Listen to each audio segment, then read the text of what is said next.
Bonjour, bienvenue sur Aroma Coach. Je suis Nathalie Villegas, experte auprès des femmes entrepreneurs qui veulent devenir actrices de leur santé physique, émotionnelle et énergétique.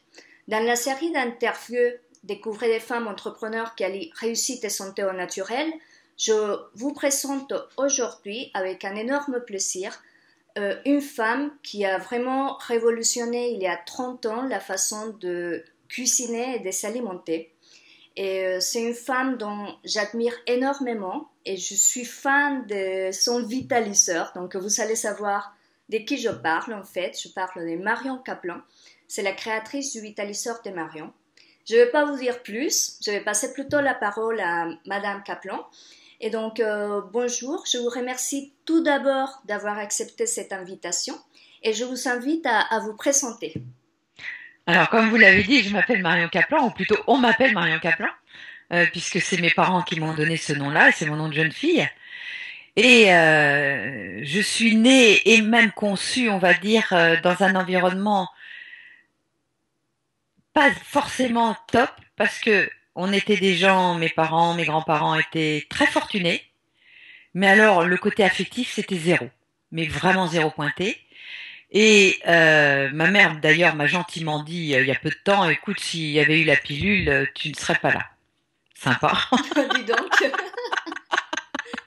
Quand on connaît l'empreinte de naissance et de conception, ce qu'elle peut donner dans notre vie. Donc, je dirais, j'ai eu 60 ans il y a très peu de temps. Et pour moi, la vie a commencé à 54 ans. 54 ans de galère. C'est-à-dire les galères dans lesquelles vous êtes tous, on est tous de toute façon, on doit tous passer par des couches à éliminer, si on le veut bien. Hein. Si on ne travaille pas sur soi en général, c'est la maladie au bout du tunnel. Mais en attendant, moi, j'ai quand même un instinct de survie assez fort. Et étant née par césarienne, donc n'ayant pas eu de bon microbiote, ayant été nourrie au lait de vache et non pas au lait de ma mère, ayant été allergique au lait de vache très tôt, mais personne ne s'en rendait compte, donc j'ai été allergique, j'avais le rhume des foins, à l'adolescence je voulais me suicider, et j'ai appris après coup, parce que c'est après coup qu'on comprend ça, que j'avais été bipolaire. Je dis bien j'avais été parce que je me suis soignée, et je me suis soignée par l'alimentation. L'alimentation m'a sauvé la vie. Et le problème de l'alimentation, c'est qu'il faut avoir l'esprit ouvert. Parce que si euh, vous faites comme on vous a appris, et moi dans les milieux bourgeois, c'était le bon rôti de bœuf plein de beurre, avec des pommes de terre sautées bien dans le beurre, c'est vrai que c'était bon, hein, y a pas de problème, hein. Et puis des caticars et des tartatins, et que des trucs, mais lourds. Mais moi j'adorais ça, hein. À la limite, je léchais le beurre comme on mangeait du chocolat. Résultat, 3 grammes de cholestérol à l'adolescence, dépression, migraine, surpoids, mal-être. Donc vous faites quoi avec ça? Soit vous allez chez les toubibs qui vont vous donner des antidépresseurs, ce que j'ai eu. Hein. Alors j'ai pris du Survector, pour les psys qui écouteraient. Alors le Survector, c'était génial parce que je dormais tout le temps. Je dormais la journée. Alors, moi qui avais des problèmes de sommeil, je dormais tout le temps. Impeccable. J'ai fait une cure de sommeil avec ça. Et donc, comme je pleurais tout le temps, bah, finalement, ça m'a permis de sécher mes larmes, mais j'étais complètement abrutie. Je me suis dit, mais attends, c'est pas possible, il y a une autre manière de se soigner, c'est pas possible. Et c'est là que j'ai rencontré un végétalien à l'époque, qui m'a fait faire un jeûne, et je l'ai suivi parce que c'était nécessaire pour moi, j'étais trop mal. Ma mère étant complètement obtus, fermée à tous ces mondes-là, moi c'était ma survie. Hein. Donc j'ai fait un jeûne de 10 jours. Et franchement, au bout de 10 jours, j'avais plus envie de manger. Hein. Et cette personne m'a dit, attends, il faut que tu remanges parce que t'es une ado, tu vas te mettre en danger, donc il faut que tu remanges. Et je me sentais tellement bien après 10 jours de jeûne. J'avais maigri, j'étais bien dans ma gamelle. Excusez-moi, j'ai toussé. Je reviens de Paris, ça a été un peu dur pour mes bronches. La pollution. Et voilà, moi je supporte plus Paris. Et j'ai donc arrêté ce jeûne et j'ai été végétalienne pendant 3 ans. Et c'est vrai que j'aurais pu continuer, sauf que ça ne m'a pas du tout convenu. Je veux bien croire que peut-être certaines personnes peuvent être végétaliennes, mais c'était pas pour moi, parce que mon microbiote ne l'a pas accepté, j'assimilais mal, j'avais des malabsorptions, je faisais des galettes de blé, du pain complet, je faisais des recettes formidables, sauf que mes dents ont commencé à se déchausser.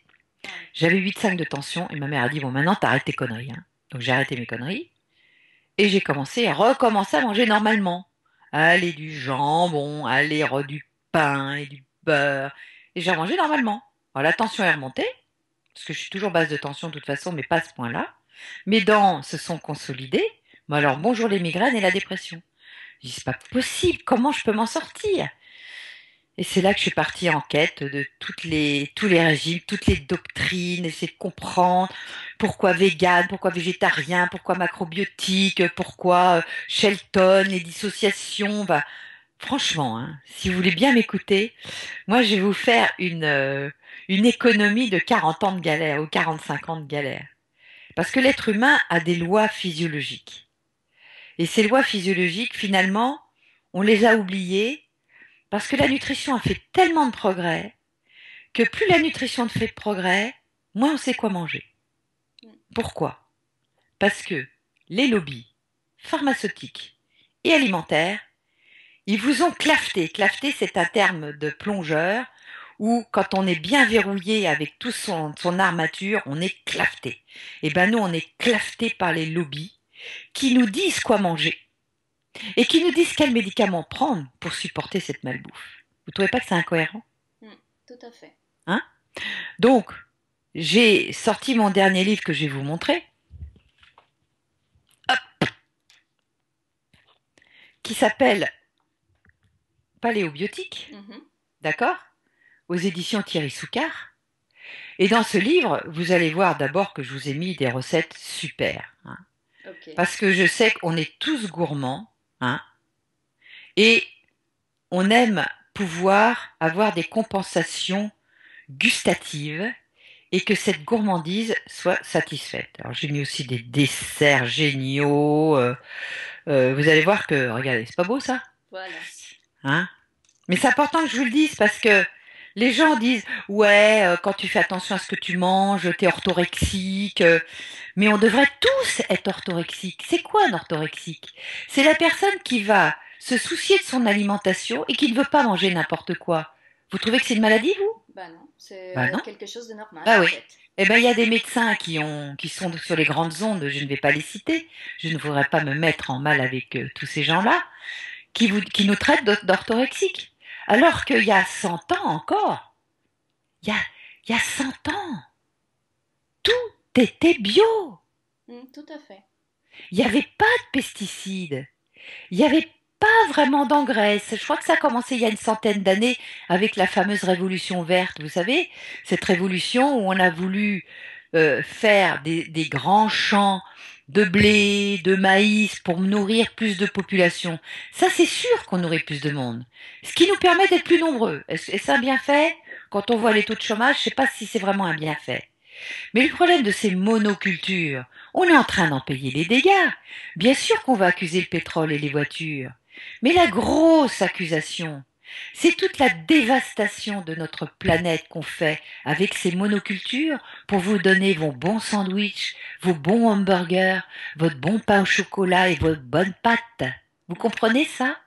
Et ça, c'est pas possible qu'on fasse des épandages de soja et de maïs pour nourrir des vaches et les animaux que nous allons manger. Les vaches sont faites pour manger de l'herbe. Même des poules, moi j'ai des poules chez moi. Je leur donne de l'herbe et des graines, bien sûr, mais pas les graines qu'ils me vendent dans les coopératives. Moi, je prends des graines pour les oiseaux de la nature et il n'y a pas de maïs dedans. Vous comprenez? Oui. Et ça, on n'a pas compris qu'il faut garder à l'espèce sa nourriture. La vache, c'est un herbivore, c'est pas un granivore. Et tant qu'on mangera des animaux qui consomment des produits inflammatoires, nous serons enflammés. Et d'ailleurs, ces animaux sont tellement enflammés qu'ils sont bourrés d'antibiotiques. Non seulement pour les faire grossir, parce que sachez, messieurs, mesdames, que quand vous prenez des antibiotiques, à terme, ça vous fait grossir. L'obésité viendrait de la prise d'antibiotiques avant l'âge de 3 ans. Ah, dis donc, ça c'est... D'accord? Donc Intéressant à tout savoir. ça, c'est dans mon livre, hein. Donc, comprenez ça parce que là, je dirais, il y a une alerte. Il y a 30 ans, j'étais sympa. Je parlais de cuisine vapeur. D'ailleurs, on a un magazine, je me fais de la pub, hein, je suis désolée. Mais ce magazine 95 degrés, ça c'est mon compagnon. Oui. Et ben, le magazine 95 degrés, c'est un magazine pareil, avec plein de recettes. Attends, il y a plein de recettes, plein de tours de main, mais aussi avec des portraits, mais aussi avec comment dire, des coachings. Là, c'est moi. Il y a le professeur Joyeux, on a fait un portrait de lui, et on va essayer de vous donner à la fois, vous voyez, docteur Joyeux avec Oui. sa femme qui œuvre et qui a encore la patience de faire des cours de cuisine. Et donc, on essaye d'éduquer les gens. Parce que déjà il y a 30 ans, franchement, c'était pas terrible, mais alors là, on a glissé, hein. On est comme la grenouille dans l'eau. Vous connaissez l'histoire de la grenouille? Oui. Hein? Donc la grenouille, elle était dans l'eau chaude, elle s'endort, puis elle est cuite. Et ben là, non seulement on est cuit, on est archi cuit et on peut plus sauver notre vie. À part, grâce à Internet, à des réseaux comme le vôtre. Et Aroma Coach, moi je suis bien contente parce que les huiles essentielles font partie de l'outil thérapeutique antibactérien. Hein? Pour les virus, c'est plutôt les mycéliums de champignons. Mais il faut comprendre que il est plus que temps, non seulement de manger biologique, parce que en mangeant biologique, vous mangez des légumes, surtout mangez plus de légumes parce que les gens ne mangent pas assez de légumes, ils mangent trop de céréales, même sans gluten, et pas assez de légumes.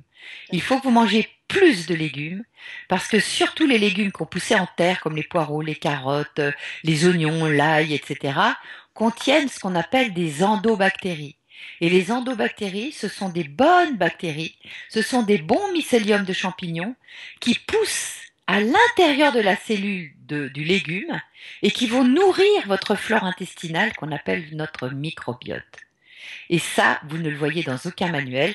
C'est parce que je travaille de façon assez proche avec le docteur Bruno Donatini, qui est gastroentérologue, cancérologue, et il m'a conseillé un livre qui s'appelle les mycorrhizimes, qui sont une symbiose entre les champignons et les plantes, et on démontre justement comment la terre, qui est une terre naturelle, travaille en symbiose avec plein d'autres, avec des insectes, avec des larves, avec tellement d'autres communautés pour créer nos fameux légumes qui sont des aliments miraculeux pour notre santé.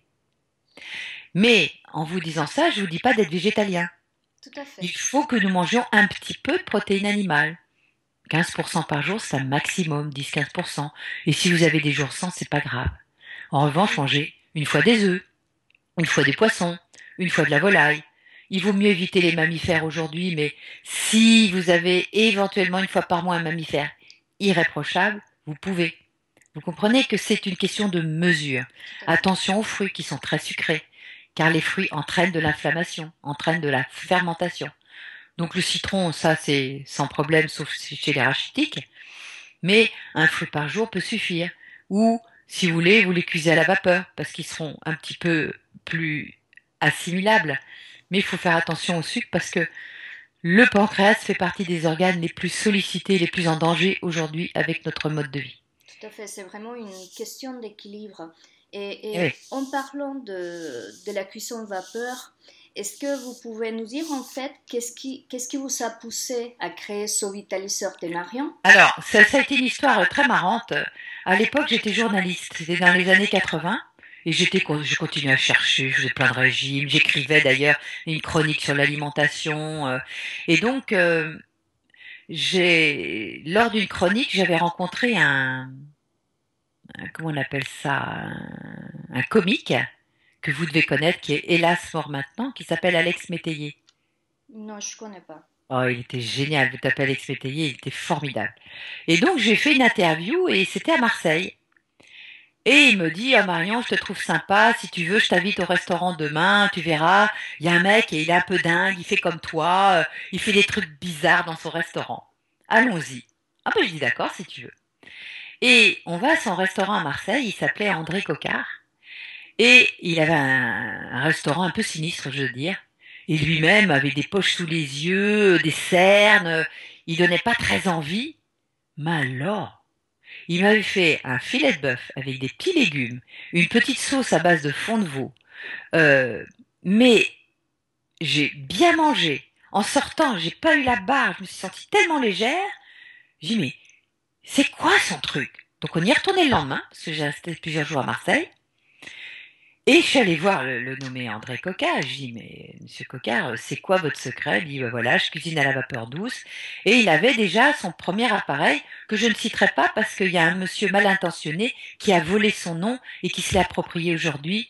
Donc je ne voudrais pas faire de la mauvaise pub pour un produit qui n'en vaut absolument pas la peine. Donc, moi, alors là, j'ai acheté son appareil. Je suis partie avec son appareil sous le bras. Je suis rentrée chez moi. J'habitais à Nantes à l'époque. Et il avait un premier livre de recettes qui était un peu compliqué. Mais je me suis enfermée dans ma cuisine pendant des jours entiers à faire plein d'expériences. Et j'appelais tous mes copains pour qu'ils goûtent, etc. Je fais toujours ça quand je démarre dans un truc. Et puis, j'arrêtais pas de l'appeler. Il me disait, écoutez, moi, je viens à Nantes prochainement, ma sœur y est. Si vous voulez, on se voit. Et puis, on se voit. Et puis, il me dit, écoutez, moi, ça m'intéresserait de commercialiser ce produit. Si vous voulez, alors comme moi, j'étais journaliste, il se trouve que ma mère était une femme très connue, que j'avais beaucoup de journalistes dans la poche. Il s'est dit, tiens, je vais m'associer avec cette petite gamine qui m'a l'air d'avoir le bras long. Et puis, comme ça, on va prospérer. Et ce qu'il savait pas, c'est qu'un produit nouveau dans le monde de la cocotte sous pression, c'était pas si simple que ça d'arriver avec une méthode de couscoussier à se faire connaître.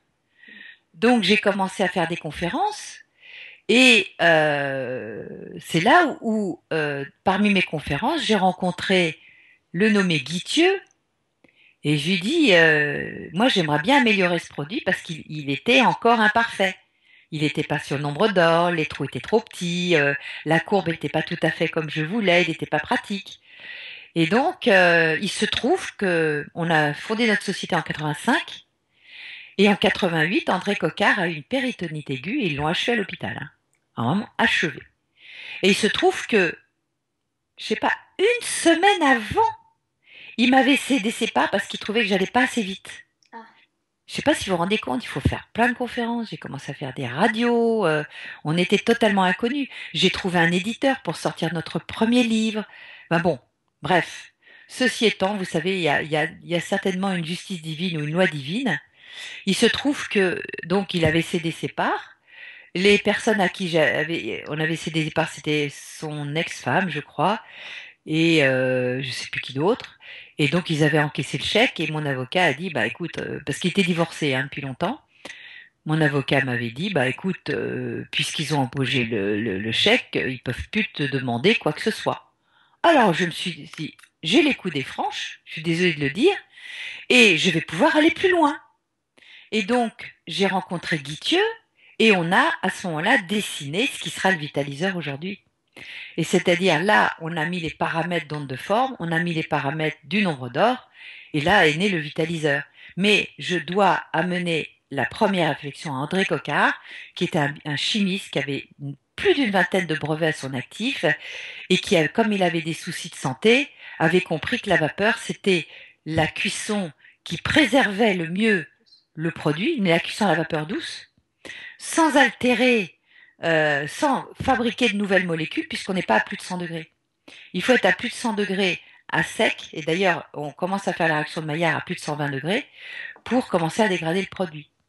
Mais la question qui s'était posée, et ça c'est lui qui l'avait posée, comment cuire tout en débarrassant les toxines et tout en pouvant permettre donc de préserver l'identité cellulaire.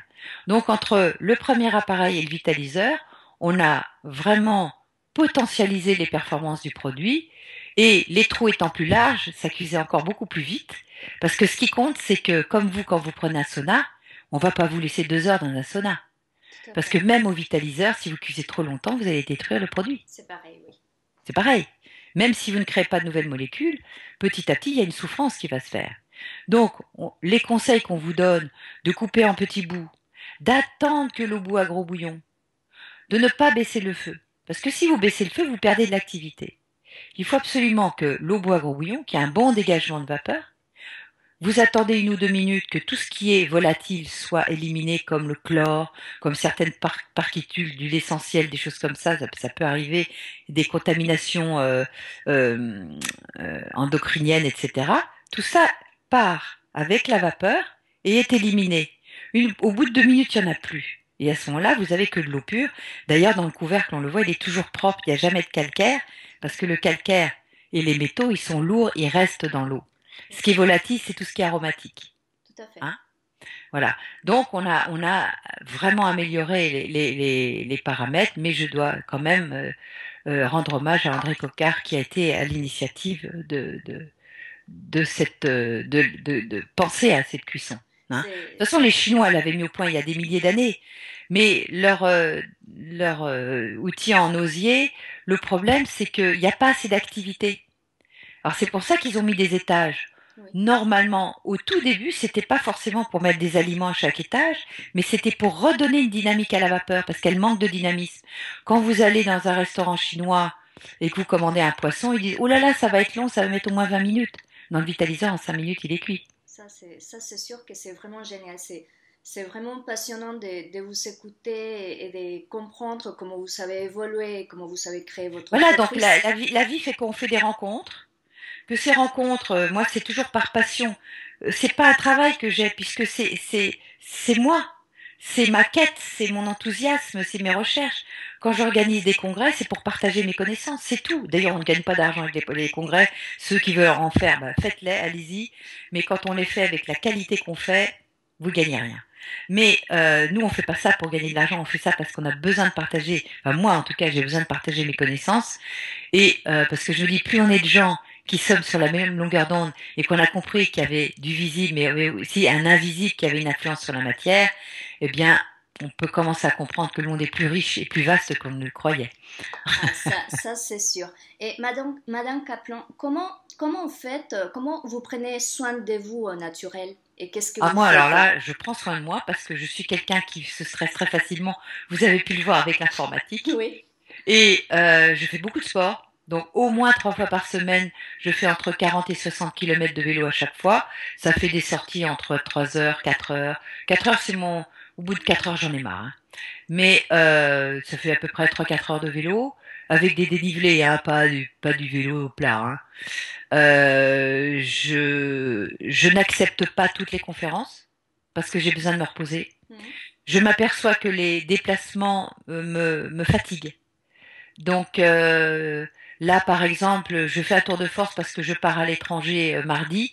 Donc je me suis dit, je vais me reposer là-bas. Je vais faire dans la même journée Lyon et Mandelieu. Je sais pas si vous voyez quoi, le tour de force, quoi. Je vais mettre Coyote sur la route parce que voilà. Mais là, je reviens de Paris, je reviens de Toulouse. Là, je force un peu sur la machine, mais c'est rare que je fasse ça. C'est parce que je sais que je vais me reposer. Je fais toujours en sorte de pouvoir me reposer et de prendre du temps pour moi. Parce que si vous ne prenez pas soin de vous, qui le fera, hein? Oui. Et moi, je prends soin de moi. Tout à fait. Bien sûr, j'emmène toujours mon petit tupperware quand je prends l'avion ou le train, parce qu'il n'y a jamais rien à manger pour moi, puisque je mange sans gluten, sans produits laitiers, sans sucre. Et donc, comme je suis gourmande et j'aime bien manger, eh ben, je me fais mes petits repas que je mange à la cuillère dans le train. Il n'y a pas de souci, hein. Et quels effets positifs vous constatez dans votre vie de femme entrepreneur, le fait que vous prenez soin de vous au naturel? Ben, vous savez, j'ai la chance aussi, grâce à ceux qui achètent le vitaliseur aussi, c'est grâce à vous que d'abord j'ai pu embaucher pas mal de personnes. On est 7. Je travaille avec mon fils, c'est lui mon patron. Il a 35 ans. Je travaille avec ma fille, qui est super bonne, qui s'occupe de tous les prescripteurs. Elle s'appelle Marine. Mon fils Oui. s'appelle François. Et on fait une très bonne équipe. Et tous les gens qui travaillent avec nous sont des amis. Des amis que j'ai rencontrés. Il y en a un qui travaillait chez RTL, qui m'avait interviewé. On a fait 2 ans d'émission ensemble. Il est journaliste, mais il est devenu journaliste pour nous. Et c'est lui qui écrit, par exemple, dans 95 degrés. Il y a Jean Giraud, qu'on connaît aussi, qui nous a aidé à être régisseur pour nos congrès et qui maintenant travaille avec nous et qui adore tout ce qui est chiffres, comptables, moi qui ai horreur de ça. On a un geek, vous savez, un informaticien qui travaille maintenant en permanence avec nous et qui est en permanence à améliorer toutes les fonctionnalités. Je sais pas si vous avez vu, mais on a une chaîne 95 Oui. degrés. On a une chaîne sur YouTube, donc 95 degrés devient un journal. On a Prends-en de la graine.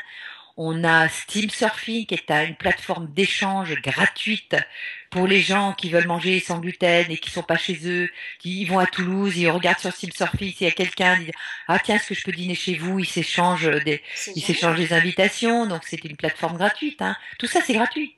La seule chose c'est 95 degrés, comme ça coûte de l'argent de faire de l'édition. Eh ben, on vous demande juste de faire un abonnement, je sais plus combien ça coûte, mais je crois que je sais plus, on regarderait sur le site, mais je sais que c'est pas cher. Oui. Oui, je connais même pas les prix, c'est vous dire. Je suis vraiment pas, je suis pas branchée là-dessus. Hein. Et moi, je gagne pas plus, mais je suis contente d'avoir des gens qui travaillent avec nous. Célia nous a rejoint récemment et elle est formidable alors qu'elle vient pas du tout de cet univers, mais on s'entend bien avec elle et nous, on préfère former des gens avec qui on s'entend bien parce que tout s'apprend dans la vie. Tout à fait. Donc, c'était pas le profil, il faut se faire savoir ça, ça, ça, ça. Non, on va te l'apprendre parce que on t'aime, on sait que t'es bonne, on sait que t'es réactive, on sait que t'es enthousiaste, on sait que tu vas faire corps avec nous. Viens avec nous. Voilà comment on embauche les gens. Hein, donc voilà, c'est ça le dynamisme, c'est savoir déléguer, savoir mettre son ego dans sa poche, savoir qu'on est bon dans certains domaines et pas bon dans d'autres. Moi, je suis pas bonne en compta, je suis pas bonne pour être chef d'entreprise, je suis très bonne en nutrition, je suis très bonne dans le partage, je suis plutôt assez bonne en conférence, j'écris bien, voilà ce que je sais faire. Alors le reste, je le laisse aux autres. Hein. Bon. Et le fait de prendre soin de vous, ça fait que vous ayez cette vitalité incroyable à faire Ah autant ouais. de choses avec Euh, autant de passion. vous savez qu'à 60 ans, je me sens plus en forme qu'à 20 ans. Ah, ça. À 20 ans, j'étais fatiguée en permanence. J'étais stressée, mais un stress qui me donnait mal au ventre, qui me tordait les boyaux. Fallait que je fasse des drainages lymphatiques très souvent, sinon je me bloquais. J'étais constipée, mais c'était une horreur. Mais vous savez, l'alimentation, c'est ça qui est extraordinaire, c'est que quand vous changez d'alimentation, eh ben, comme vos neurotransmetteurs, ils sont fabriqués dans votre ventre, hein. Faut pas croire que vos neurotransmetteurs, ils sont là. Là, c'est l'écho. C'est l'écran. Oui. Mais le disque dur et le logiciel, il est dans le ventre. Donc, votre sérotonine qui vous donne la paix, la détente, la joie de vivre, elle se fabrique là. Et quand vous mangez du gluten, hein, le gluten qui est contenu dans le blé, l'orge, le seigle, l'avoine, camut, épeautre, eh bien, quand vous mangez du gluten, le gluten, c'est une colle. Elle va coller à la paroi de votre intestin. Elle va créer un biofilm. Un biofilm, mais c'est pire que le plastique. Ça, c'est infranchissable. Vous finissez par avoir une malabsorption intestinale. Vous arrivez en dysbiose. La dysbiose va faire que le gluten va faire comme une perceuse et va faire passer des grosses molécules qui n'auraient jamais dû passer, qui vont dans le flux sanguin, qui vont vous sur vos récepteurs opioïdes et qui vous rendent dépressif, bipolaire, neurasthénique, hyperactivité, et puis bien sûr Parkinson, toutes les maladies neurologiques. C'est pas moi qui le dis. Vous lisez le docteur David Perlmutter dans son dernier livre, mais j'ai pris la quintessence dans Paléobiotique. Ça s'appelle Ces glucides qui menacent notre cerveau. Oui. Lisez-le. Oui. Toutes les preuves sont là, toutes les études sont là. C'est un neurologue nutritionniste. Qu'est-ce que vous voulez de mieux pour vous parler de votre cerveau et de comment ça fonctionne vos neurones? C'est magnifique. Aujourd'hui, on est en train de découvrir le microbiote. Le microbiote, c'est une foison, une communauté de bactéries qui est plus importante que vos cellules neuves. Vous vous rendez compte? Bon, on s'emprunte de s'apercevoir qu'il y a des gènes dans votre ventre, qu'il y a toute une intelligence de ce microbiote. Et on va en découvrir des choses, mais énormes, qu'il y a certaines bactéries pathogènes qui ne devraient pas y être. Alors on est en train de comprendre que les endobiotes, les légumes bio, cuits à la vapeur, il faudrait que vous en mangiez au moins 800 grammes par jour, voire 1 kilo. On ne mange pas assez de légumes. Boudez les céréales, on n'a pas besoin. Mangez des légumes, avec un peu de protéines et du gras, du bon gras, des avocats, de l'huile, des amandes, des noix, des noisettes qui sont bourrées de manganèse, et vous verrez que vous irez très bien. Oui, ça c'est sûr. Mais nous sommes là pour ça, pour passer cette information et pour faire cette petite conscience petit à petit qui va faire vraiment une grosse boule. Et j'espère que d'ici quelques années, on serait plusieurs sur la même longueur d'onde. Voilà, mais il faut savoir ce qu'on veut. Est-ce qu'on veut juste faire être gourmand et avoir une satisfaction au niveau gustatif, ou est-ce qu'on veut être en bonne santé tout en satisfaisant sa gourmandise? Moi, j'ai choisi. Tout à fait. Alors, dans ce choix, c'est vrai qu'on devient euh, embêtant. C'est pour ça qu'on nous traite d'orthorexique. Parce que, moi dans le train, je bouffe pas leur saloperie. J'en suis désolée. Donc je préfère mourir de faim que de manger leur saloperie. Et puis quand j'arrive dans une gare, je vais manger un poisson cru chez les Japonais ou si je trouve un restaurant sans gluten, je vais y aller. Ou si je trouve un restaurant normal, je mangerai un bout de poisson avec des légumes. Et puis voilà quoi. C'est pas compliqué. Sinon, vous préparez votre bol pour manger à midi. Vous vous préparez le soir. Puis c'est tout. Vous mangerez froid. Surtout pas réchauffer au micro-ondes parce que le micro-ondes, c'est la cata. Hein, ça inverse la polarité. On se retrouve avec des neurotoxiques comme la proline qui est normale en elle tourne à gauche et dès que vous la mettez au micro-ondes dans un morceau de lait par exemple, eh bien ça devient un neurotoxique parce que ça devient de la déproline. Donc ça, on évite le micro-ondes. Ah, ça, tout à fait. Mm. Et Madame Kaplan, pour finaliser, quelle astuce aimeriez-vous, vous savez déjà partager pas mal d'astuces, mais quelle astuce aimeriez-vous partager avec les lectrices et les personnes qui suivent Aroma Coach? Mais une astuce pourquoi? Une astuce pour la vitalité, pour prendre Bah, soin de soi au naturel. changez d'alimentation, prenez la décision. La meilleure astuce, c'est lisez mon livre parce que dans ce livre, il y a tout. Il y a un coaching en 3 phases, mais il n'y a pas une astuce miracle, ça n'existe pas. Tout à fait. Déjà, c'est de faire un stop alimentaire. Faites un jeûne. Faites un jeûne de 3 à 5 jours. Ça vous fera pas de mal. Ça fait de mal à personne. 3 jours, c'est le minimum. 5 jours, au-delà, il faut faire attention parce que selon l'âge, selon le microbiote, selon notre état de santé, ça peut être plus dangereux. Mais franchement, un jeûne de 3 à 5 jours, ça vous fera pas de mal. Vous buvez de l'eau, un peu de citron si vous voulez, parce que ça, on y a droit. Franchement, au début, vous allez souffrir. Plus vous souffrez, plus ça veut dire que vous êtes en mauvaise santé. Donc ça veut dire qu'il était hyper temps de le faire. Hein. Oui, Et après, vous lisez mon livre et puis vous adoptez ma phase 1, qui est une phase détox. Et puis selon votre état de santé, vous attendrez le moment où vous allez avoir la patate et là, vous pouvez passer en phase 2, voire phase 3. Mais ça, c'est chacun est différent. tout à Parce que nous fait. n'avons pas tous le même âge, nous ne venons pas tous du même ventre, nous n'avons pas tous été nés de la même manière, nous n'avons pas tous les mêmes croyances, nous n'avons pas tous le même environnement psycho-affectif. Donc tout ça, ça compte. Tout Hein. ça, c'est l'être humain dans sa globalité et chacun Ouais, est différent. Et c'est ça qu'il faut vraiment avoir en tête. c'est ça. Madame Kaplan, je vous remercie énormément pour cette interview passionnante. Je Je vous en vous prie. souhaite plein de succès dans votre entreprise avec vos livres et votre vitaliseur. Et je vous dis peut-être à très bientôt. À bientôt. Au revoir. Et merci de m'avoir appelé. Merci.